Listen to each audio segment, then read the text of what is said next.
Hey guys, in this video, I will show you how to edit video with Canva. Alright, let's begin. First, open the Canva app or website and log in. From the home screen, select video and either choose a template or create a blank video. Next, upload your clips by clicking Uploads, then Upload Files. Once your video is ready, drag it onto the timeline to start editing. Use the split tool to cut out unwanted parts.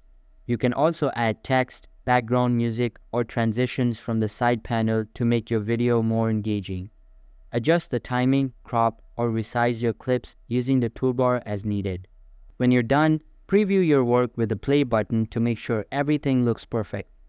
Finally, click Share, then Download, choose your desired format, and save it to your device. So that's basically how you can edit video with Canva. And that's it for this video. If you find this helpful, consider subscribing and giving this a big thumbs up. Thanks.